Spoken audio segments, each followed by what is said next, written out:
Olá, gente, tudo bem? Hoje vamos iniciar nossa terceira aula de Geografia do primeiro bimestre.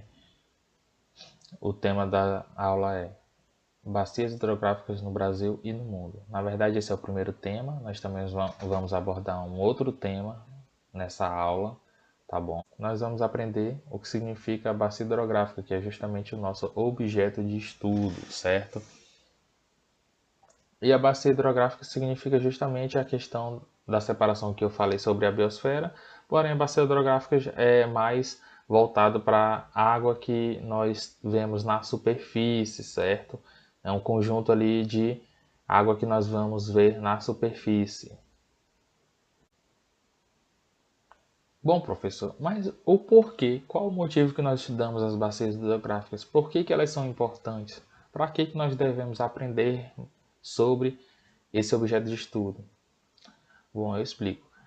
A bacia hidrográfica é muito importante justamente para nós maximizarmos o uso dela.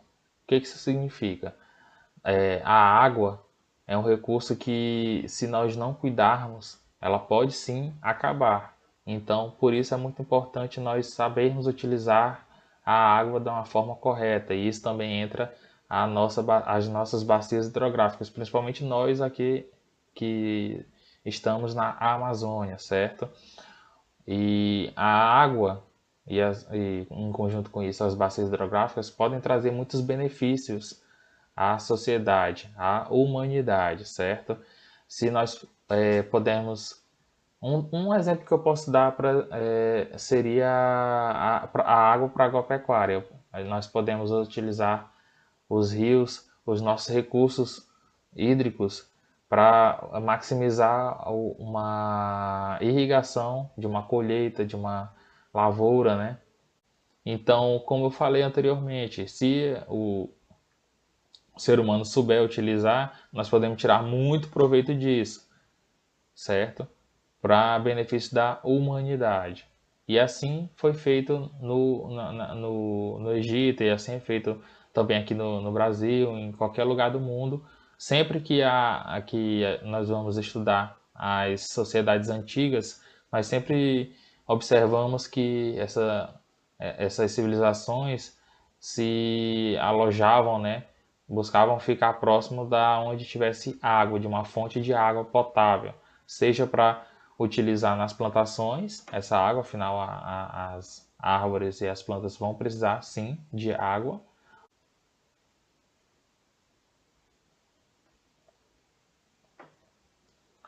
E aqui nós temos um mapa que demonstra as maiores bacias hidrográficas do mundo. Aqui na América do Sul, que é o meu destaque que eu gostaria de apresentar a vocês, nós temos a Amazônia, como eu tinha dito, nós temos um privilégio muito grande de vivermos numa sociedade que tem abundância de água. Nós nem conseguimos conceber como é não ter o rio Tapajós, por exemplo, aqui na cidade de Itaituba, e também os outros rios que nós temos na nossa cidade e em cidades próximas, que vocês já devem ter conhecido e devem ter visitado. Nós também, aqui na América do Sul, nós temos a Bacia Hidrográfica do Paraná, que apesar do nome também faz divisa com outros países, certo? Bom, e como eu já tinha citado anteriormente, o Brasil é um país muito importante mundialmente e muito reconhecido por ter suas bacias hidrográficas em abundância, ser um país com recursos hídricos em abundância, ou seja, que tem um potencial de um potencial enorme de como se utilizar essa água, certo?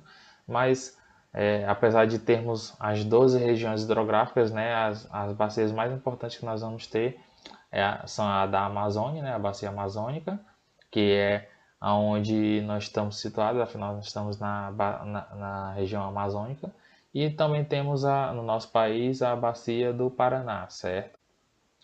E aqui nós temos o mapa do nosso país, dividido pelas bacias hidrográficas mais importantes que nós temos. E, como eu tinha citado anteriormente, nós podemos observar que mais importante ainda são, até por questão de quantidade de recursos hídricos e também pelo seu território que se estende, né? Que é a bacia do Rio Amazonas, certo? A bacia amazônica e a bacia do Paraná, certo? Como eu tinha citado anteriormente, o rio, apesar dos rios muitas vezes servirem como barreiras, né, de um país entre outros, geralmente é dividido por rio, para você ver a importância que os rios têm no mundo inteiro. Mas muitas vezes um rio ou uma bacia hidrográfica ela inicia num país e vai terminar no outro, certo? Isso é muito comum de acontecer. Assim como os rios também, assim, mudando agora para algo modificado pelo ser humano também, as estradas. Então isso é comum de acontecer. E aqui nós temos a bacia amazônica, que também vai conter esse detalhe de não estar somente seu território, né? A bacia amazônica não vai estar somente num território, que apesar da maior parte, assim como acontece com a floresta amazônica, também acontece com a bacia hidrográfica amazônica, que tem a maior parte no território brasileiro. Porém, temos essa divisão com os nossos vizinhos aqui da América do Sul. Posso citar o Equador, a Colômbia, a Guiana, a Venezuela, certo? E também vamos ter vários estados do Brasil que vão fazer parte dessa bacia. Um que eu posso citar é aqui o nosso Pará, né? O estado do Amazonas, o Mato Grosso. E os rios mais importantes, assim, nós temos, além do rio Amazonas, também temos o Tapajós, o Xingu, que são os rios mais conhecidos aqui pelos nossos alunos de Itaituba. Outro detalhe também é que a bacia amazônica é considerada a de maior extensão do mundo é a bacia amazônica que é considerada. Também temos a bacia do Paraná, que também vai ocupar 10% do território brasileiro, ou seja, ocupa um espaço enorme, tendo em vista que nós temos um país de tamanhos continentais, certo? É uma bacia muito importante para o nosso país, para o desenvolvimento do nosso país. E é sempre um fato curioso, né? Nós pensarmos que a bacia do Paraná tem esse nome pelo fato do principal rio ser o Rio Paraná. E é sempre a gente curioso, como eu citei anteriormente, os rios têm papéis muito importantes na formação da nossa sociedade. E é sempre interessante nós vermos que a, a, geralmente os estados ou cidades têm os mesmos nomes que os rios, né? Isso nós vamos entendendo a importância que os rios e que a água tem na nossa vida. Afinal, é um item essencial para a vida humana, certo? Então, é dada tanta importância para esses rios que eles têm os mesmos nomes que os estados, né? Geralmente acontece isso, o estado já existe o rio que tem aquele nome, é conhecido pela população por aquele nome, e às vezes precisa batizar o estado, né, aquele território, com um nome, e aí se dá o nome do rio ao estado devido à importância que o rio já tem para aquela população daquele determinado local, certo? Pode acontecer o contrário também, mas geralmente é isso que acontece. Aqui nós temos uma ilustração, né, da bacia hidrográfica do Paraná. E aqui um mapa, né, que vai estar mostrando a bacia hidrográfica do Paraná, certo? Nós vemos o nosso país, a divisa com o Paraguai, Argentina e Uruguai. E nós vemos que a bacia hidrográfica e os rios vão compor esse território que eu já citei, ou seja, não a bacia hidrográfica, boa parte dela está no nosso território brasileiro, porém também vai pegar território de outros países. Bom, e agora nós vamos para o nosso segundo tema da aula de hoje, que são as ilhas de calor. Mas professor, o que significa ilha de calor? Bom, eu explico. Justamente a questão das temperaturas elevadas em centros urbanos, certo? Até o outro nome que vai levar são as ilhas de calor urbano. Nós já observamos praticamente consenso de que os centros urbanos as áreas que se tem mais cimento, se tem mais asfalto, geralmente são mais quentes, certo? Quem tiver quem observar na sua casa, por exemplo, muitas vezes dentro da sua casa, se você não tiver com ventilador ou com um ar condicionado, você vai considerar muito mais quente do que no seu quintal, por exemplo, se tiver alguma árvore, se o chão for de terra. Pelo fato dos centros urbanos terem como característica o asfalto, o concreto, o cimento, esses materiais costumam ter facilidade para reter o calor, ou seja, as ondas solares batem nele, né? Eles têm contato com as ondas solares, eles vão reter esse calor e justamente vai causar esse efeito de calor que é perceptível para nós seres humanos, certo?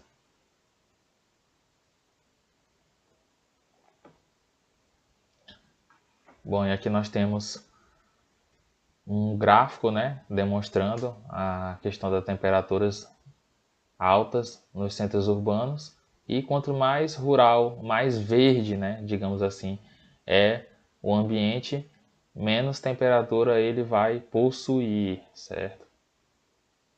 Aqui nós temos a temperatura média num centro urbano de 33 graus em média. E aqui nós vamos ter a temperatura de menos 3 graus relacionado ao centro urbano, né? Aqui nós vamos ter na zona rural 30 graus Celsius, certo? Como eu já tinha citado anteriormente, quanto menor o grau, mais frio se torna a temperatura. Bom, professor, e o que causa esse fenômeno? Por que ele ocorre? É justamente um dos fatores mais importantes são a poluição, certo? Tanto de veículo como da indústria, que soltam gases que vão afetar a camada de ozônio, vai diminuir essa filtragem dos raios solares, ou seja, com essa questão da diminuição da camada de ozônio, os raios solares vão ter mais facilidade para adentrarem a atmosfera e vão conseguir ter uma maior incidência em cima dos centros urbanos, e como esses materiais que eu já citei têm facilidade de absorver esse calor, ou seja, vai aumentar a temperatura, vai fazer com que esse centro urbano fique mais quente, certo? E também uma coisa que nós podemos observar é a maior quantidade de pessoas nesse centro urbano. Ou seja, é sempre um ciclo que vai se renovando, porque quanto mais pessoas, mais poluição vai ter. É até mesmo a questão de se você está num ambiente que tem duas pessoas, esse ambiente já vai ter uma temperatura. Se você adiciona pessoas a esse ambiente, claro, isso no período que não se existe a pandemia que nós temos, né?